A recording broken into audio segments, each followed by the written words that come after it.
Bonjour et bienvenue sur le parcours de formation Éduquer à une citoyenneté éthique à l'ère du numérique. Celui-ci est développé par le récit du Centre de service scolaire des découvreurs. Je vous fais aujourd'hui une visite guidée du parcours de ces deux modules. On se retrouve actuellement sur la page d'accueil où on présente en fait l'intention, les intentions du parcours de formation. C'est sur cette page également que vous pouvez trouver l'accès vers un journal de bord qui va venir soutenir vos apprentissages tout au long de ce parcours de formation-là. Vous pouvez venir y inscrire vos réflexions, des ressources que vous jugez pertinentes pour vous, pour votre pratique. Et donc, vous pouvez venir ajouter tout ce que vous voulez dans ce parcours-là. C'est vraiment une copie pour vous. On retrouve également les deux modules principaux du parcours de formation. Le premier module, qui est d'une durée environ d'une heure, vous permet de vous approprier la compétence numérique et ses 12 dimensions. On fait vraiment une mise en contexte à l'intérieur de ce module-ci. Donc, on retrouve là, les différents chapitres du module. Et pour commencer, évidemment, on clique sur « Commencer ».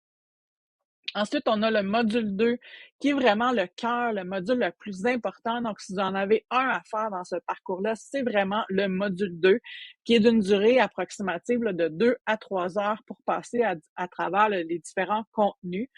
On a un badge qui est associé là, à la fin de chacun des modules. Donc, c'est de différents niveaux là, de badge, évidemment. Et pour cliquer sur « Commencer », donc le module 2 est vraiment le module qui est le plus concret, qui vous apportera le plus là, pour la salle de classe ou encore dans votre pratique au quotidien avec les jeunes. Tout d'abord, on clique sur « Commencer » pour amorcer le module 1. Il est toujours fait de la même façon, donc vous avez deux barres à droite. Donc, si elles ne sont pas dévoilées, vous cliquez sur les petits icônes bleues. Ici, on peut revenir facilement à l'accueil. Et ici, on dévoile en fait la table des matières du module 1. On commence toujours par l'introduction et ensuite, vous avez les objectifs du module, le badge qui est associé. Et pour naviguer à l'intérieur du module, on clique sur « Suivant » ou encore, vous venez tout simplement cliquer sur les titres qui s'affichent à votre droite. On va maintenant à la mise en contexte. On a vraiment eu le souci dans le développement du parcours de formation de varier nos supports. Donc, on a à la fois des vidéos, on a des balados, des lectures, des liens vers d'autres sites web, des outils qui existaient déjà. Donc, c'est vraiment un endroit où on a répertorié tout ce qui est pertinent en lien avec la thématique. Donc, évidemment, on y va de façon linéaire, on descend toujours du haut vers le bas et quand il y a une tâche, évidemment, quand il y a une vidéo, bien, il est recommandé de l'écouter jusqu'à la fin. Donc, si vous voyez, il y a des questions de réflexion à l'intérieur du vidéo et quand on navigue, on va sur « Suivant ». Donc, toujours de la même façon, ici, on vous dit quelles sont les réponses, les questions auxquelles vous devrez répondre à la fin du module. Et quand je parlais de supports différents, ici, on parle d'un Geniali. Et tout ce qui s'y retrouve, là, vous pouvez l'utiliser, copier le lien vers cet outil-là et vous pourrez l'utiliser dans d'autres contextes, évidemment. Ici, on a un questionnaire pour tester vos connaissances. On a des liens vers des guides. Ensuite, on vient dans la compétence numérique. Donc, si par exemple, on a du texte, des images, on a un Geniali qui présente chacune des dimensions de la compétence numérique. Et on a ici également un lien vers l'extérieur qui est une auto-évaluation vraiment pertinente là, de votre compétence numérique. Donc, c'est pas un outil qu'on a développé, là, c'est un outil de diagnostic qui existait déjà sur compétencesnumériques.ca, mais ça vous donne vraiment un portrait d'où vous en êtes là, par rapport à chacune des 12 dimensions. Ça peut vraiment être intéressant de venir faire cette auto-évaluation-là. Puis, on a toujours une section pour aller plus loin quand c'est pas vraiment nécessaire au chapitre, mais qu'on peut aller plus loin par la suite. Ensuite, le cœur du référentiel, on parle vraiment de la dimension qui est traitée dans ce parcours-là, qui est la dimension agir en citoyen éthique. On va vraiment du haut vers le bas et on a ici un balado et on a finalement un lien vers le badge découverte. Pour avoir le badge, il faut remplir le questionnaire et l'envoyer, évidemment. Donc, de mon côté, j'ai déjà commencé à remplir. Donc, si vous êtes là puis vous revenez de votre côté aussi, Vous faites tout simplement continuer votre tentative, sinon c'est cliquer sur faire le test. Et là, vous voyez où je suis rendue, là, je suis déjà à la fin, mais on revient à la question 1 qui nous permet là, de vraiment identifier à partir des thèmes puis des applications en situation d'enseignement, d'identifier la dimension qu'il s'agit. Vous pouvez naviguer d'une question à l'autre à l'aide du menu de droite ou encore tout simplement défiler de haut en bas pour pouvoir répondre aux différentes questions. Évidemment, là, on vous met la réponse et ensuite on fait page suivante. Il y a 2 questions ensuite auxquelles il faut répondre et on fait terminer le test. Donc, si vous ne faites jamais terminer le test, vous n'obtiendrez pas le badge, évidemment.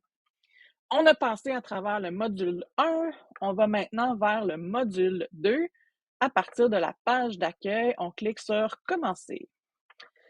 Comme je vous disais, ce module-là se veut vraiment plus concret. Donc, on a des objectifs qui sont beaucoup plus près de la salle de classe, de vos actions avec les jeunes. On parle d'une durée de 2 à 3 heures et on a le badge appropriation là, qui sera délivré à la fin de votre parcours. Donc, on y va encore, on clique sur suivant et on va aller dans la citoyenneté mondiale. On a l'approche pédagogique proposée. Et quelque chose que j'ai pas mentionné au début, pour marquer comme terminé chacune des sections, là, pour savoir où vous êtes rendu, si vous devez quitter le parcours et revenir, vous pouvez cliquer sur terminer ou marquer comme terminé. Ensuite, on a agir en citoyen éthique à l'ère du numérique. Ici, vous voyez le balado, il est nécessaire là, au module, donc on l'a pas mis pour aller plus loin. C'est pourquoi on a téléchargé simplement l'extrait qu'on jugeait pertinent. Donc, il y a 3 minutes 7 sur un balado d'une durée totale de 33 minutes.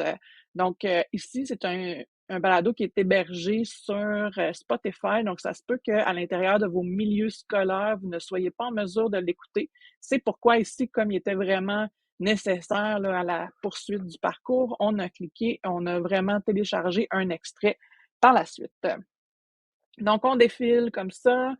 On va suivant, le temps d'arrêt réflexif. Donc, ici, c'est vraiment une section qui est vraiment importante, que vous pourrez réutiliser concrètement dans la salle de classe.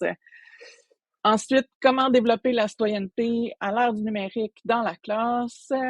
On vous donne des clés là, pour réussir au quotidien. L'affaire de tous, ici, c'est également très pertinent puisqu'un peu plus loin, on vous propose des activités là, autant pour le préscolaire que les gestionnaires. Donc, comment concrètement, c'est des outils pour chacun de vous pour pouvoir éduquer à une citoyenneté éthique à l'ère du numérique. On vous propose également différentes lectures, différentes ressources qu'on a peut-être mentionnées tout au long du parcours.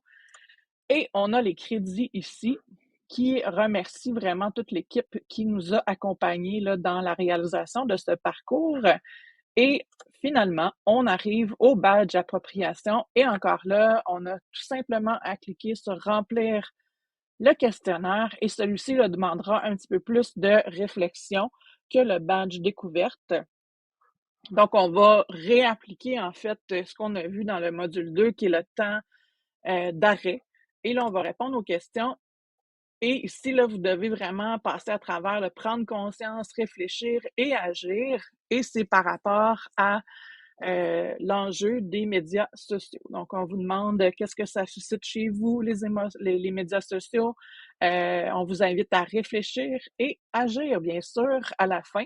Et si vous voulez obtenir votre badge, on clique sur Envoyer le formulaire et c'est ce qui complète finalement le parcours de formation éduquée à une citoyenneté éthique à l'ère du numérique. On revient toujours à l'accueil ici. Vous pouvez toujours vous y référer, évidemment. Une fois que vous l'avez complété, ça ne veut pas dire que vous ne devez pas y revenir. Donc, il sera toujours présent et on souhaite évidemment qu'il soit toujours en continuel développement.